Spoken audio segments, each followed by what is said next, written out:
সবিতা খুবই বড়লোক পরিবারের মেয়ে ছিল, তাই সে কলেজে ভর্তি হয়ে সবসময় বড়লোক বান্ধবী করতে চায়। ধীরে ধীরে প্রিয়াঙ্কা এবং রচনা সবিতার ভীষণ ভালো বান্ধবী হয়ে ওঠে, কারণ প্রিয়াঙ্কা এবং রচনার বাবা সবিতার বাবার মতোই শহরের নামকরা ব্যবসায়ী ছিল। একদিন তারা তিন বান্ধবী একটা বড় গাড়ি করে কলেজে আসছে। এমন সময় পীযূষ তাদের গাড়ির সামনে এসে দাঁড়ায়। পীযূষ খুবই গরিব ঘরের ছেলে ছিল। সে শহরের একটা প্রাইভেট দপ্তরে কাজ করে কোনো মতে নিজেদের সংসার চালায়। আচ্ছা, এই মুশকিল তো। দেখে গাড়ি চালাতে পারেন না? অফিস যাওয়ার সময় আমার শার্টটাই দিল নষ্ট করে। আর একটু হলে গাড়ির ধাক্কায় এবার হাত পা পর্যন্ত হয়তো ভেঙে যেতে পারতো। আপনাদের মতো বড় লোকের মেয়েদের নামে না পুলিশ কমপ্লেন করে দেওয়া উচিত। পীযূষের এমন কথা শুনে তিন বড়লোক বান্ধবী ভীষণ পরিমাণে রেগে যায়, কিন্তু সবিতা গাড়ি থেকে নেমে এসে তাকে কথা শোনানো শুরু করে দেয়। আমি ঠিকই গাড়ি চালাচ্ছিলাম, কিন্তু আপনি আমার গাড়ির সামনে চলে এসেছেন। নিজে ভুল করেছেন, তাই আপনি ক্ষমা চাইবেন। আপনি আমার কাছে ক্ষমা না চেয়ে বরং আমাকে বড় বড় কথা শোনাচ্ছেন। আমি একদমই ক্ষমা চাইবো না, কারণ আমি কোনো দোষ করিনি। আর আপনাদের মতো সুন্দরী মেয়েরা নিজেদেরকে যে কি ভাবে সেটাই বুঝতে পারি না। এমন করে কথা বলছেন যেন জগৎ কিনে রেখে দিয়েছেন। বড়লোক বাবা একটা গাড়ি কিনে দিয়েছে, অমনি সেটাকে চালিয়ে রাস্তায় বেরিয়ে পড়েছেন। এভাবেই দুজনে ঝগড়া করতে করতে সবিতার পীযূষকে খুবই ভালো লেগে যায়, কারণ পীযূষ তাকে সুন্দরী বললে সে মনে মনে খুবই খুশি হয়। কিন্তু সবিতার বাকি দুই বড়লোক বান্ধবী গাড়ি থেকে কিছুতেই নামে না। সবিতা পীযূষকে আর কিছু না বলে গাড়িতে উঠে পড়ে। একদিন সবিতা পীযূষের সঙ্গে দেখা করে এবং সে পীযূষকে বিয়ের প্রস্তাব দিলে পীযূষ প্রথমে কিছুতেই রাজি হতে চায় না। তুমি আমার গরিব ঘরে থাকতে পারবে না সবিতা, সুতরাং আমাকে বিয়ে করার জন্য জেদ করো না। কেননা তোমার বাবা যেভাবে তোমার প্রয়োজন মিটিয়ে এসেছে, ঠিক সেরকম ভাবে আমি তোমার প্রয়োজন মেটাতে পারবো না। আর আমার ঘরের ওপর আমার বুড়ি মা, আমার ছোট বোনের দায়িত্ব আছে।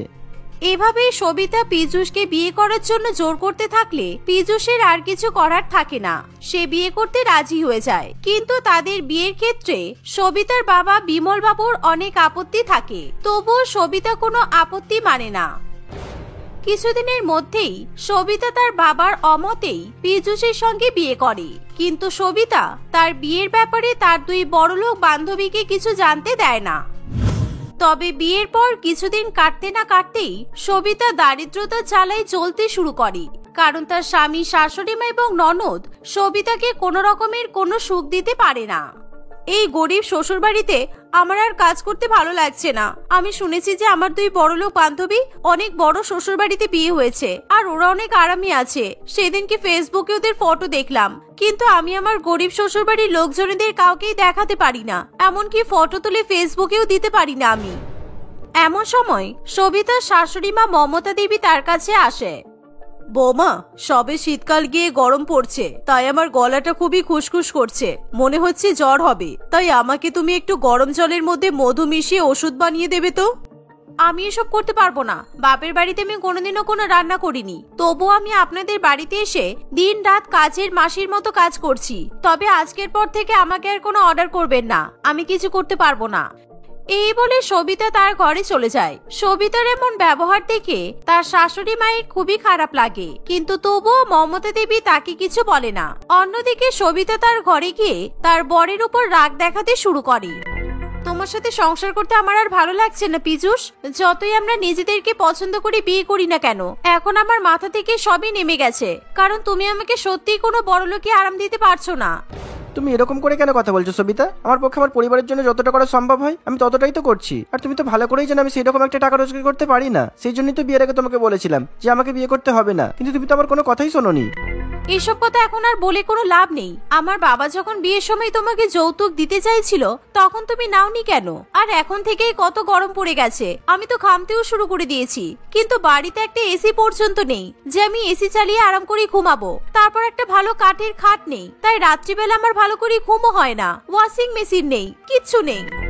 হ্যাঁ, আমি আমার পুরুষত্ব বিকিয়ে দিয়ে তোমার বাবার কাছ থেকে যৌতুক নেবো, তাই তো? আমি একদম যৌতুক নিয়ে পছন্দ করি না, আর আমার পরিবারে কোনোদিনও যৌতুক নেওয়ার পক্ষে নয়, তাই কোনোদিনও এরকম কথা মুখে আনবে না। আর এই বছর আমি চেষ্টা করছি ইএমআইতে তোমার জন্য একটা এসি কেনার।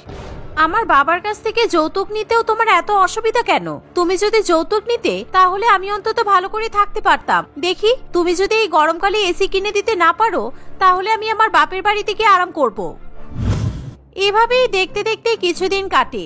একদিন সবিতা জোর করে পীযূষকে শপিং করতে নিয়ে যায় এবং পীযূষের টাকা ধ্বংস করে অনেক অনেক শাড়ি কিনে নেয়। যখন তারা বাড়িতে ফিরবে বলে বাস স্ট্যান্ডে দাঁড়িয়ে থাকে, সেই সময় হঠাৎ করে সবিতার কলেজের দুই বড়লোক বান্ধবী বড় গাড়ি করে তাদের সামনে এসে দাঁড়ায়। সবিতা তার দুই বড়লোক বান্ধবীকে দেখে ভীষণ পরিমাণে ভয় পেয়ে যায়। প্রিয়াঙ্কা এবং রচনা সবিতাকে চিনতে পারলেও পীযূষকে তারা চিনতে পারে না। কিরে সবিতা, তুই বিয়ে করে নিলি আর আমাদের দুজনকে একবারও জানাসনি? আর তাছাড়া তুই এরকম তোর বরের সঙ্গে বাস স্ট্যান্ডে দাঁড়িয়ে আছিস কেন? তুই চলাফেরা করার জন্য গাড়ি ব্যবহার করিস না? বিয়ের আগে সবসময় তুই 4 চাকা গাড়ি করে ট্রাভেল করতিস, আর এখন বিয়ের পর বাস স্ট্যান্ডে দাঁড়িয়ে? বাহ, সত্যি সবিতা, তোকে এরকম সাধারণ সুতির কাপড়ে একদম মানায় না। আমি ভেবেছিলাম তুই অন্তত সবসময় বেনারসি পরেই ঘুরবি। আরে আমি তো গাড়ি করেই বরের সঙ্গে শপিং করতে বেরিয়েছিলাম, কিন্তু মাঝ রাস্তায় আমাদের গাড়িটা খারাপ হয়ে গেছে, তাই এখন শ্বশুর বাড়িতে ফিরবো বলে বাসের অপেক্ষা করছি।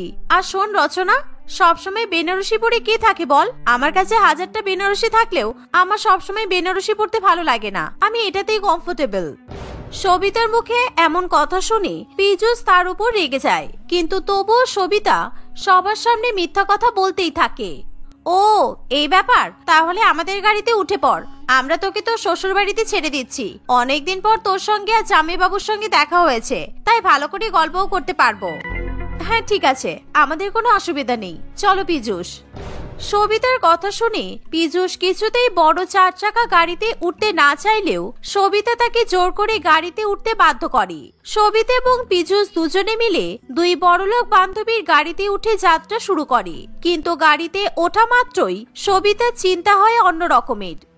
এদের গাড়িতে তো উঠে পড়লাম, কিন্তু এরা যদি এখন আমার গরিব শ্বশুরবাড়ি দেখতে পায় তাহলে আমাকে নিয়ে খুবই হাসাহাসি করবে, তাই আমি কিছুতেই এদেরকে আমার শ্বশুরবাড়িতে নিয়ে যাব না। কিরে সবিতা, তোর শ্বশুর বাড়ি কোনটা? আমার তো মনে হচ্ছে এই বড়লোক বাড়িগুলোর মধ্যে যে কোনো একটাই তোর শ্বশুর বাড়ি হবে, তাই তো? হ্যাঁ ঠিকই, ওই যে সামনে যে 4 তলা কাচের বাড়িটা দেখতে পাচ্ছিস, ওই বাড়িটাই আমার শ্বশুর বাড়ি। তুই আমাকে আর পীযূষকে ওই বাড়িটার সামনে ড্রপ করে দে, কেমন? এত বড় এবং সুন্দর বাড়ি দেখে প্রিয়াঙ্কা এবং রচনা খুবই অবাক হয়। তারা সবিতা এবং পীযূষকে সেই 4 তলা বাড়ির সামনে নামিয়ে দেয়। বাহ, তোর শ্বশুর বাড়িটা কি সুন্দর রে! তার মানে তোর তো ভালোই বড়লোক পরিবারে বিয়ে হয়েছে। তুই সুখে আছিস দেখে আমাদের খুব ভালো লাগছে। সে আর বলতে, আমি তো ভীষণ সুখে আছি। এই তোরা দুজনে অন্তত আমার শ্বশুর বাড়িতে এসে 1 কাপ চা বিস্কুট খেয়ে যা, আর পারলে আজকে ডিনারটাও করে যেতে পারিস। না রে, আজকে আর সময় হবে না, কারণ বাড়ির অনেক কাজ ফেলে আমরা দুই বান্ধবী একটু ঘুরতে বেরিয়েছিলাম। তবে চিন্তা করিস না, কিছুদিন পরে এসে আমরা ঘুরে যাব। এই বলে তারা দুজনে সেখান থেকে চলে যায়। কিন্তু সবিতার এরকম মিথ্যা কথা বলা নিয়ে পীযূষ আর কিছুতেই তার রাগ চেপে রাখতে পারে না। তুমি তোমার বান্ধবীদের ওই রকম মিথ্যা কথা কেন বললে? আর ওই বড় 4 তলা বাড়িটা আমাদের? এরকম মিথ্যা কথা বলা কিন্তু আমার একদম পছন্দ হয় না। আমরা গরিব, তাতে কি হয়েছে? আমার তো কোনো লজ্জা লাগে না। আমি যদি সত্যি কথা বলতাম তাহলে তুমি নিজেই অপমানিত বোধ করতে, কারণ ওদের বর অনেক বড় লোক, সেই তুলনায় তোমাদের গরিব ঘরে কিছুই নেই, তাই আমাকে তোমার সম্মান বাঁচানোর জন্য মিথ্যা কথা বলতে হয়েছে। এই বলে সবিতা নিজের গরিব শ্বশুরবাড়িতে ঢুকে পড়ে। কিছুদিন পর প্রিয়াঙ্কা একদিন সবিতাকে ফোন করে। তুই আমাদের সেদিন কতবার তো শ্বশুর বাড়িতে যাওয়ার কথা বললি, কিন্তু আমরা তো কাজের চাপে যেতেই পারলাম না, তাই আমি আর রচনা ভেবেছি আজকে তোর বাড়িতে গিয়ে লাঞ্চ করব। আমরা কিছুক্ষণের মধ্যেই তোর শ্বশুর বাড়িতে চলে আসছি, কেমন? এই বলে প্রিয়াঙ্কা ফোন কেটে দিলে সবিতা খুবই চিন্তায় পড়ে, কারণ সে নিজের শ্বশুর বাড়ির সম্বন্ধে তার দুই বড়লোক বান্ধবীকে খুবই মিথ্যা কথা বলেছে। তাই সবিতা কোনো উপায় না পেয়ে নিজের বাবাকে ফোন করে বসে। বাবা, আমার গরিব শ্বশুর বাড়িতে রচনা আর প্রিয়াঙ্কা আসবে বলছে, কিন্তু কিছুদিন আগে আমি আমার শ্বশুর বাড়ি নিয়ে ওদেরকে অনেক মিথ্যা কথা বলেছি, আর একটা বড়লোক 4 তলা বাড়িকে আমার শ্বশুর বাড়ি হিসেবে দেখিয়েছি। এবার আমি কি করব বাবা? ওরা যদি সত্যি কথা জানতে পেরে যায় তাহলে আমার নামে খুবই বদনাম করবে। তুই মিথ্যা কথা কেন বলছিস মা? আর আমি তোকে 1000বার বলেছিলাম যে ওই গরিব ছেলেটাকে বিয়ে করিস না, কিন্তু তুই তো আমার কোনো কথাই শুনলি না। তাই এখন আমার আর কিছু করার নেই, আমি এখন একটু কাজে ব্যস্ত আছি, আমি পরে কথা বলছি। এই বলে বিমল বাবু তার মেয়ের মুখের উপর ফোনটা কেটে দেয়। এর ফলে সবিতা খুবই চিন্তায় পড়ে। কিছুক্ষণের মধ্যে প্রিয়াঙ্কা এবং রচনা সেই বড়লোক 4 তলা বাড়ির সামনে নিজেদের বান্ধবীর জন্য অপেক্ষা করতে শুরু করে। কিন্তু তারা সবিতাকে ফোন করলেও সবিতা ফোন ধরে না। কিছুক্ষণের মধ্যে সবিতার 2 বড়লোক বান্ধবী সবিতার গরিব শ্বশুরবাড়ির দরজায় টোকা মারে। আর এই দেখে সবিতা খুবই ভয় পেয়ে যায়। কিরে, তুই বলেছিলি নাকি ওই 4 তলা বড় কাছের বাড়িটা নাকি তোর শ্বশুর বাড়ি?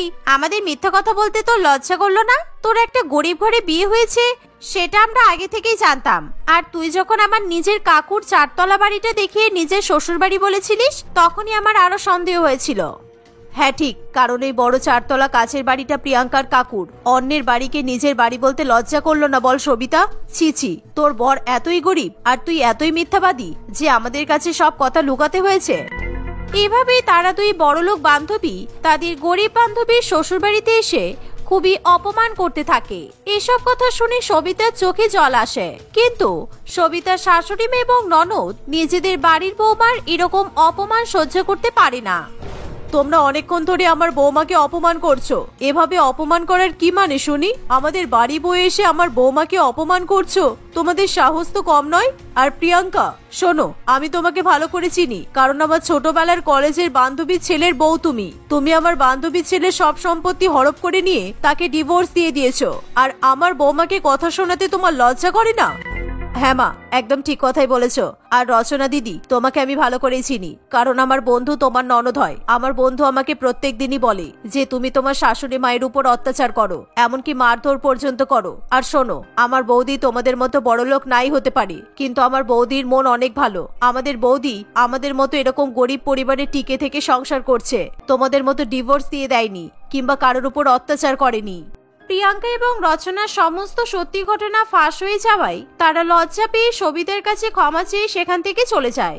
শাশুড়িমা এবং ননদ সবিতার হয়ে কথা বলায় সবিতার চোখে জল চলে আসে। অনেক ধন্যবাদ মা। আর শ্রীমতী, তোমাকেও অনেক ধন্যবাদ। তোমরা আজকে আমার সম্মান বাঁচিয়েছো। কিন্তু আমি সবসময় তোমাদেরকে অপমান করে এসেছি, তাই আমি কোনোদিনও আর তোমাদেরকে কোনো কথা শোনাবো না। আমি তোমাদের সঙ্গে সুখে শান্তিতে মিলেমিশে সংসার করব। তারপর থেকে সবিতা আর কখনো তার শ্বশুরবাড়ির লোকেদের সঙ্গে কোনো রকম খারাপ ব্যবহার করে না। তারা একসঙ্গে মিলেমিশে দিন কাটাতে থাকে। ধীরে ধীরে পীযূষের কাজের উন্নতি হলে সে তার বউকে আর কখনো কষ্ট দেয় না। সময়ের সাথে সাথে তারা গরিব থেকে অনেক বড়লোক হয়ে ওঠে। মোহনবাবুর 2 মেয়ে ছিল, মনিকা এবং রাগিনী। 2 মেয়ের মধ্যে মনিকা ছিল মোহনবাবুর চোখের মণি। মনিকা একদম তার বাবার মতো সুন্দর আর ফর্সা ছিল। অন্যদিকে রাগিনী অত্যন্ত কালো এবং মোহনবাবুর ভাষায় অত্যন্ত কুৎসিত ছিল। মোহনবাবু এবং তার স্ত্রী শেফালী দেবী দুজনেই খুবই ফর্সা। এমন ফর্সা বাবা মায়ের মনিকার মতো ফর্সা মেয়ে হবে এটাই তো স্বাভাবিক। কিন্তু শেফালী দেবীর গর্ভে রাগিনীর মতো এমন কালো মেয়ের জন্ম হওয়ায় মোহনবাবু রাগিনীকে নিজের সন্তান বলে মানত না। রাগিনীর জন্মের পর থেকেই শেফালী দেবী আর মনোহর বাবুর মধ্যে দিনরাত অশান্তি লেগেই থাকতো। এইটুকু একটা দুধের শিশুর উপরে তোমার এত রাগ? ও তো আমাদেরই মেয়ে বলো। মনিকা ছোট বোন, তাহলে তুমি নিজের সমস্ত ভালোবাসাটা মনিকার উপর উজাড় করে দিচ্ছ আর এই ছোট্ট মেয়েটার দিকে ঘুরেও তাকাচ্ছ না? কারণ ও আমার মেয়ে নয়, তাই আমি ওকে আমার মেয়ে বলেই মানি না। আমার মেয়ে যদি হতো তাহলে আমার মতোই ফর্সা হতো। ফর্সা বাবা মায়ের কখনো কালো মেয়ে হতে পারে না। এইসব কি যাতা কথা বলছো? ও আমাদের মেয়ে না তো কার মেয়ে? এই সমস্ত কথা বলে আমাকে আর নিজেকে ছোট করো না তুমি। তোমাকে কেন ছোট করব? ছোট তো করছি হসপিটালটাকে, যেখান থেকে তুমি ওই মেয়েটাকে নিয়ে এসেছো। আমার মনে হয় ওরা আমার সুন্দর বাচ্চাটাকে এরকম একটা কুৎসিত বাচ্চার সাথে পাল্টাপাল্টি করে দিয়েছে। তুমি এই সমস্ত অন্যায় মুখ বুঝে সহ্য করলেও আমি কিছুতেই অন্যায় সহ্য করব না। কি করবে তুমি? আমার নিজের মেয়েকে আমার কাছ থেকে কেড়ে নেবে শুধুমাত্র কালো বলে? তোমার যদি অন্যের বাচ্চাকে আগলে ধরে মানুষ করার শখ হয় তাই করো, কিন্তু অন্য কারোর বাচ্চাকে আমি নিজের এত ধন সম্পদ ঐশ্বর্য দিয়ে মানুষ করতে পারবো না। আর আমি এটাও বলে দিচ্ছি যে এই মেয়ে বড় হয়ে কোনোদিন আমার সম্পত্তির এক অংশও পাবে না। এভাবেই মোহনবাবু এবং শেফালির মধ্যে অশান্তি চলতেই থাকে। দিন, সপ্তাহ, মাস, বছর কেটে গেলেও রাগিনীর প্রতি মোহনবাবুর মন কিছুতেই পাল্টায় না। মোহনবাবু তার ধন সম্পদ ঐশ্বর্য সবকিছুই মনিকার উপর লুটিয়ে দেয়। আর বড়লোক বাবার মেয়ে হওয়া সত্ত্বেও রাগিনী জীবন কাটে একেবারে দিন দুঃখী দরিদ্রের মতো। এখন মনিকা আর রাগিনী দুজনেই কলেজে পড়ে। মনিকা পড়াশোনায় যতটা কাঁচা ছিল, রাগিনী ঠিক ততটাই ভালো ছিল। সেই কারণে রাগিনী মনিকার থেকে ছোট হওয়া সত্ত্বেও তারা কলেজের একই ক্লাসে পড়ে। যাই বল না কেন মনিকা, তোর বোনটার কিন্তু এলেম আছে। ও পড়াশোনায় দুর্দান্ত ভালো। তা না হলে 2 বছরের বড় দিদির সাথে একই ক্লাসে পড়তে পারে বল? ও মোটেই আমার বোন নয়, ও অন্য কারোর মেয়ে। বাবা আমাকে বলেছে আমার বোন অনেক ফর্সা আর সুন্দর হয়েছিল। হসপিটালের লোকজন আমার বোনকে নিয়ে এই কালো ভূতটাকে রেখে গিয়েছিল।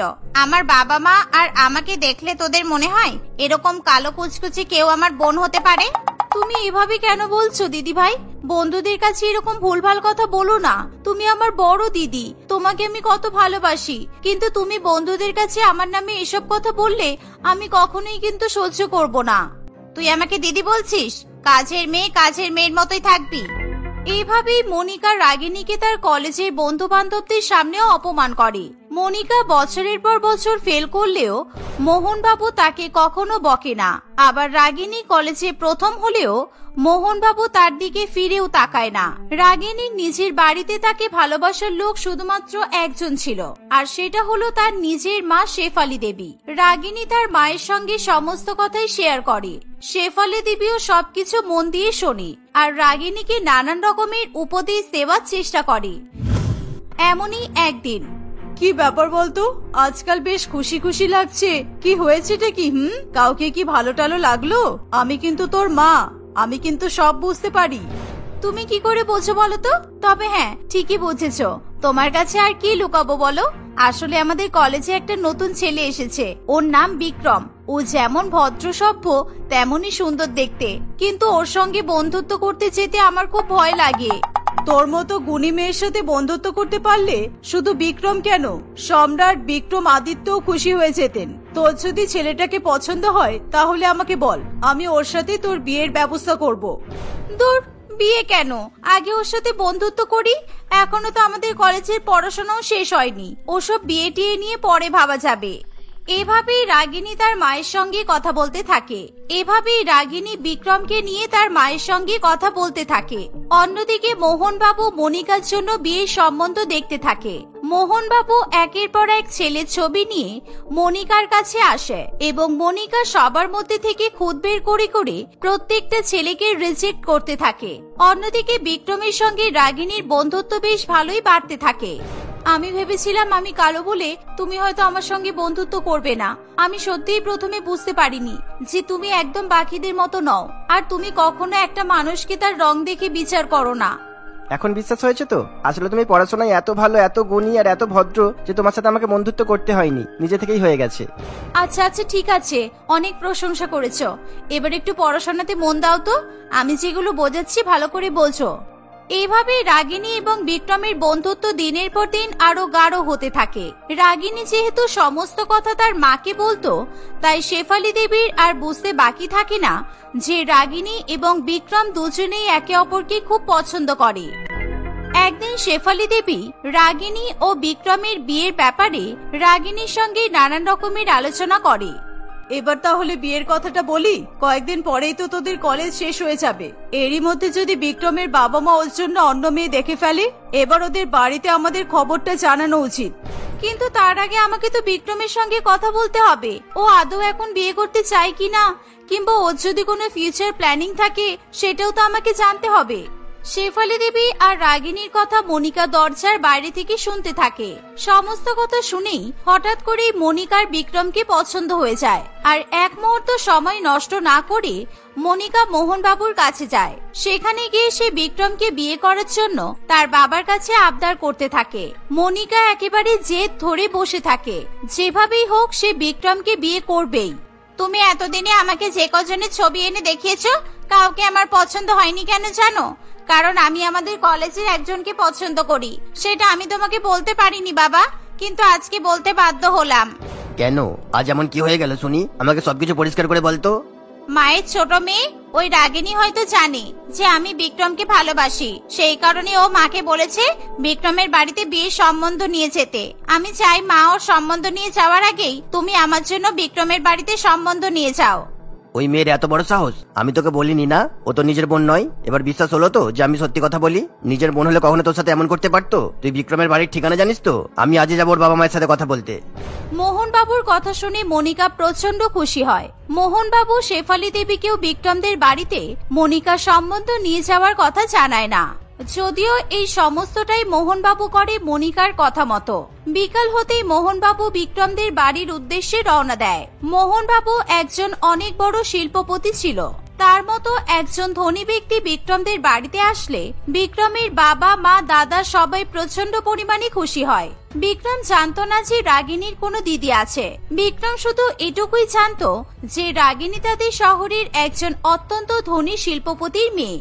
মোহনবাবু নিজের মেয়ের সম্বন্ধ নিয়ে আসায় বিক্রম ধরেই নেয় রাগিনীর সাথে তার বিয়ের কথা বলা হচ্ছে, তাই সে একবারেই রাজি হয়ে যায়। মোহনবাবু খুবই খুশি হয়ে বাড়ি ফিরে আসে। এদিকে বিক্রমদের বাড়িতে খুশির ঢেউ বয়ে যায়। দেখেছো মা, তোমার ছেলে কত বড় হয়ে গেছে। কলেজে কাকে পছন্দ অপছন্দ সেসব আমাদের বলার কোনো প্রয়োজনই নেই। আর এদিকে মেয়ের বাড়ি থেকে সম্বন্ধ এসেই চলেছে। আর তাছাড়া আমি ওর থেকে বয়সে কত বড় বলো তো? আজ অব্দি একটা গার্লফ্রেন্ডও জোটাতে পারলাম না, আর ওকে দেখো। আমি বাড়িতে বলতে চেয়েছিলাম আসলে রাগিনী বেশ কালো, তাই ভেবেছিলাম তোদেরকে যদি আগে থেকে ওর সব কথা জানিয়ে দিই তাহলে হয়তো তোরা আমাদের সম্পর্কে কখনোই রাজি হবি না। কিন্তু ওর বাবা যে নিজে থেকে এইভাবে সম্বন্ধ নিয়ে আসবে সেটা আমি নিজেও জানতাম না। কালো তো কি হয়েছে বিক্রম? তুই কি আমাদের দেখেছিস কখনো কারোর গায়ের রং নিয়ে তাকে বিচার করতে? তুই নিজের বাড়ির লোককে এতটা অবিশ্বাস করিস? এখন সব বাদ দে, আমাদেরকে তো তোর বিয়ের জন্য তৈরি হতে হবে নাকি? আর এমনিও তোর বিয়েতে যদি আমি আমার জন্য একটা গার্লফ্রেন্ড পেয়ে যাই তাহলে তো সোনাই সোহাগা, কি বলিস? এভাবে বিক্রম এবং তার বাড়ির লোকজন নানান রকমের আলোচনা করতে থাকে। দেখতে দেখতে আরো বেশ অনেকগুলো দিন কাটে। এরই মধ্যে হঠাৎ করে শেফালী দেবীর শরীর খারাপ করে। সেই জন্য বিক্রমের সঙ্গে রাগিনীর বিয়ের ব্যাপারে সে আর কোনো রকম আলোচনা করতে পারে না। এভাবেই কয়েকদিন চলতে থাকে। একদিন হঠাৎ করেই শেফালী দেবী আর রাগিনী খবর পায় মোহনবাবু মনিকার বিয়ে ঠিক করে ফেলেছে। আমার মেয়ের বিয়ে ঠিক করলে, অথচ আমাকে একবারও জানালে না? পাত্র কেমন, কোথায় থাকে, কি করে, এসবের খোঁজ নিয়েছো? ও কিন্তু আমাদের প্রথম সন্তান। এমন কোনো সিদ্ধান্ত নিও না যাতে ওর ভবিষ্যৎ নষ্ট হয়। তুমি থামো। তোমাকে যে আমি আমার মেয়ের বিয়ের কথা বলেছি এটাই অনেক। তুমি কোনোদিন আমার মেয়েটাকে এইভাবে আগলে ধরে ভালোবেসেছো যেভাবে অন্যের মেয়েকে বাসো? আবার তুমি আশা করছো ওর জীবনের সবচেয়ে বড় সিদ্ধান্তের কথা আমি তোমাকে জানাবো? এই বলে মোহনবাবু সেখান থেকে চলে যায়। অসুস্থ শেফালী দেবীকে সামলে এবং বাড়িতে বিয়ের অনুষ্ঠানের কাজকর্ম সামলে রাগিনীর আর বিক্রমকে ফোন করে ওঠা হয় না। বিক্রম ও রাগিনীর সঙ্গে তার বিয়ে হবে এটা ভেবে বারবার রাগিনীকে ফোন করে না। এভাবেই দেখতে দেখতে কয়েকদিন কাটে এবং মনিকার বিয়ের দিন চলে আসে। মনিকা সেজেগুজে মণ্ডপে বসে আছে, এমন সময় পাত্রপক্ষ সেখানে চলে আসে। তারা কনের সাজে মনিকাকে দেখে খুবই অবাক হয়। কি ব্যাপার, তুমি এখানেই বসে আছো কেন? আজ তো আমার সাথে রাগিনীর বিয়ে। এসব মাঝে কিন্তু আমি একদম পছন্দ করি না। এসব তুমি কি বলছো? আমার বাবা নিজে গিয়ে তোমার সাথে আমার বিয়ে ঠিক করে এসেছে, আর তুমি বলছো তুমি রাগিনীকে বিয়ে করবে? তুমি এত লোকজনের সামনে এভাবে আমাকে অপমান করছো। অপমান কোথায় করছি? যেটা সত্যি সেটাই বলছি। আমি রাগিনীকে ভালোবাসি আর ওকেই বিয়ে করব। আমার আজকের দিনে সব মজা একদম ভালো লাগছে না। বিয়ের মণ্ডপের কাছে চিৎকার চেঁচামেচি শুনি শেফালী দেবী, মোহনবাবু আর রাগিনী তিনজনেই সেখানে চলে আসে। রাগিনী বিক্রমকে দেখে খুবই অবাক হয়। বিক্রমকে জিজ্ঞাসা করে তারা জানতে পারে ভুল বোঝাবুঝিটা কোথায় হয়েছিল। বাবা যখন চেয়েছে দিদিভাইয়ের সাথে তোমার বিয়ে হবে তাহলে সেটাই হোক। আজ পর্যন্ত বাবার চাহিদা মতো আমি কিছুই করতে পারিনি।